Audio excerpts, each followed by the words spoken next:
So next up, Chitra. Let's move on to Chitra. Chitra is a very powerful nakshatra. Let's start with the deity that Chitra is associated with, which is Tvashtar, which is just another name for Vishwakarma, which is the divine architect. And you can get a lot of meaning about what Chitra is about if you understand the story which we visited earlier, which was about the son wanting to get married, but he was too bright, too powerful, too effulgent, too strong. So in order to be able to be married, which he was actually going to marry Tvashtar's daughter, but in order to get married, Tvashtar had to whittle away at bits of the sun. Right? Mm-hmm. So the process of Chitra kind of makes it so that we have to adapt to our destiny. With Chitra, Chitra is associated with the bright star Spica. And with processes that are connected to Chitra, something usually becomes alluring to an individual. And they're tempted to take a certain direction because it's a Kama nakshatra, so it's driven by desire.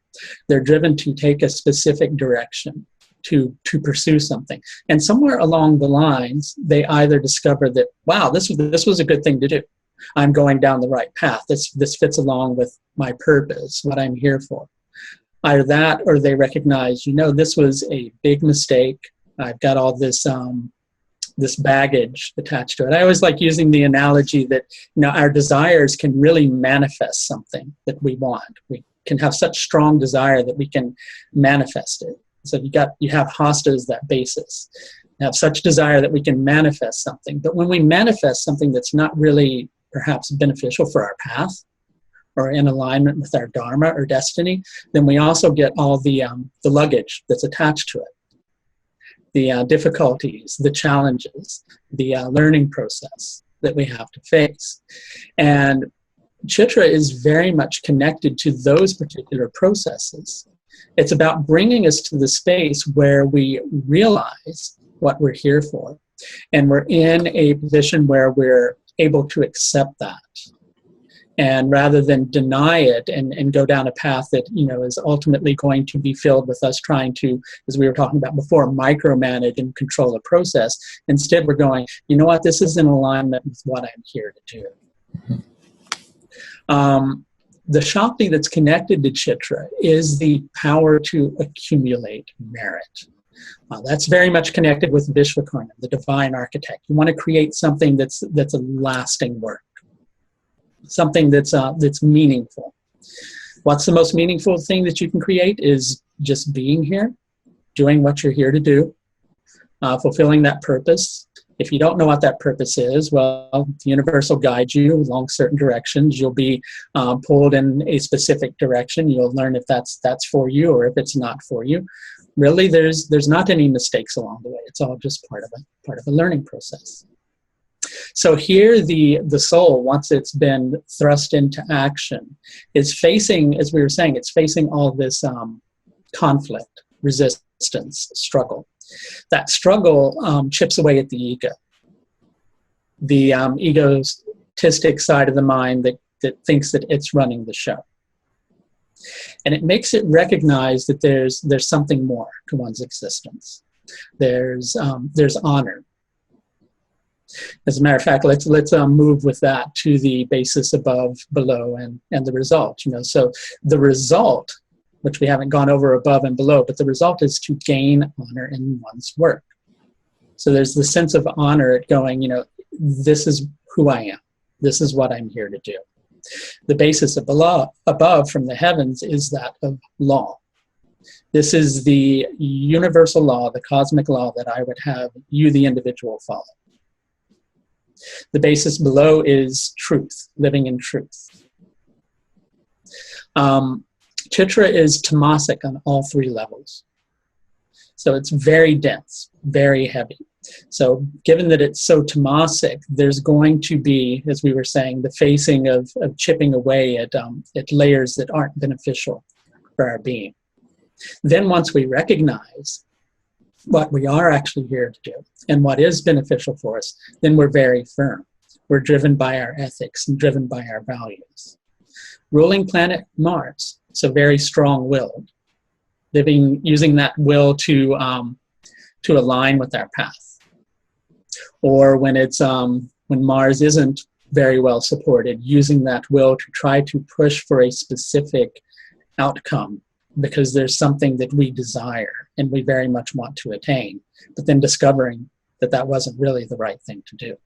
Mm-hmm.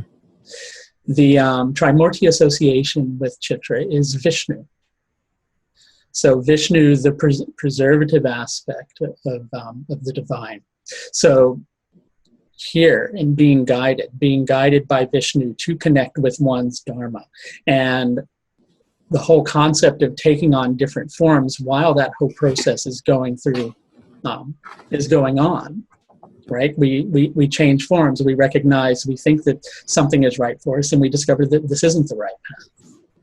Right. And this whole idea, we think about the ruling planet Mars, and we think about the basis above being law, the basis below being truth, and the result gaining honor in one's work. Well, when I consider Mars, knowing that Mars is a planet that deals with kind of ideals in a sense, or the logical way to attain something, which would make sense if we're thinking about law, because if you want to do something or accomplish something, then you have to know the laws that are required to be met for you to accomplish that thing. Because everything has some form of law around it in regards to, if you want to accomplish A, you got to do this. If you want to accomplish B, you got to do this. And it's always the same, I think.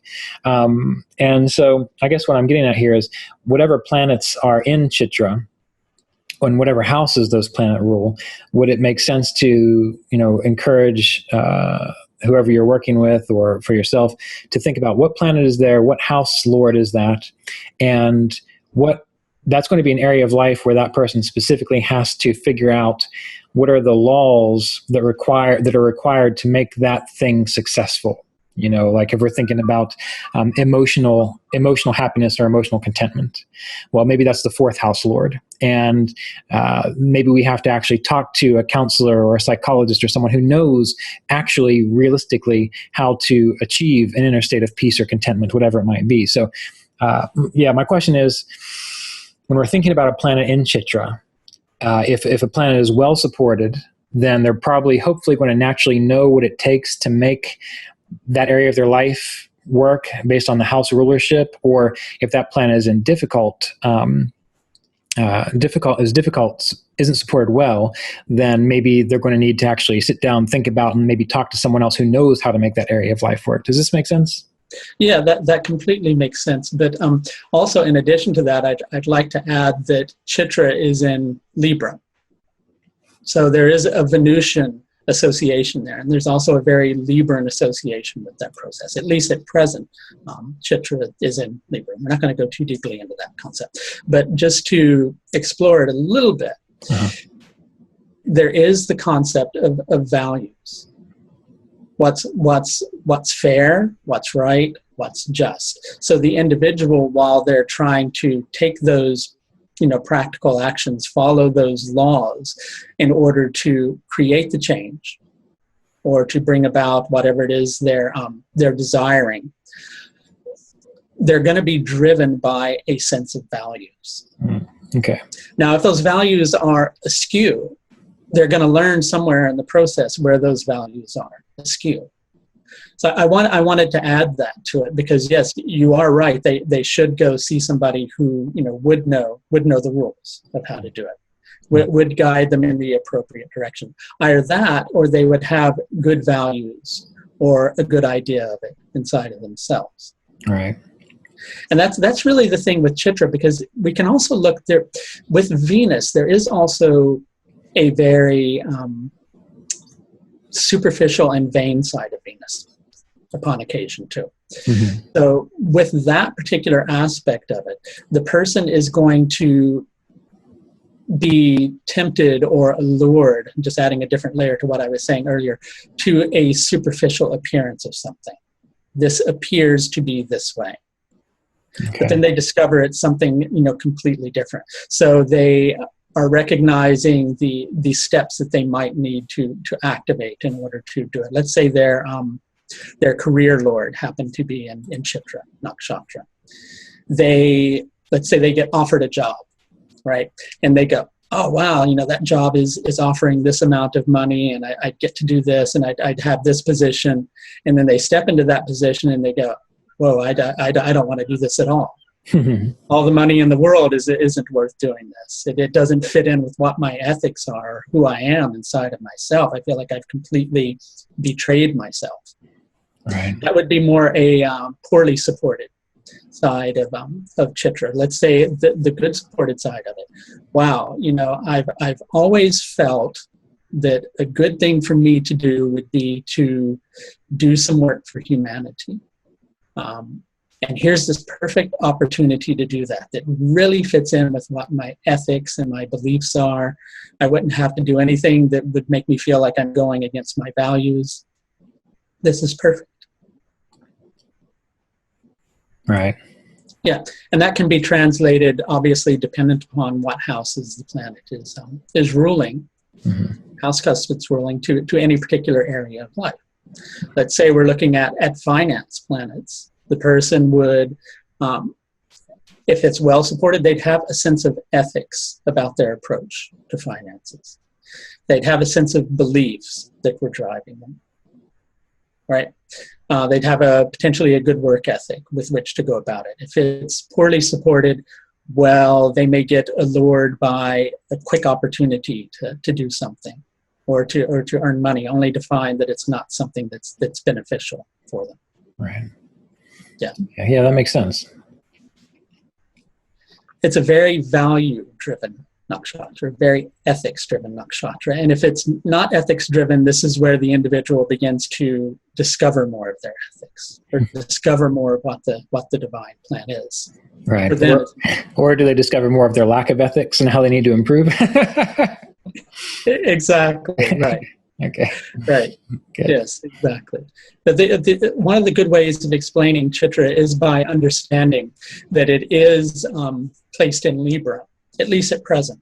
And the reason I said at present, we'll just go ahead and share, pardon me, now is obviously looking at the tropical rashis and looking at sidereal nakshatras, then over time, say several hundred years ago, Chitra could have, been a completely different sign altogether, right? So it changes over time, and that's important to understand.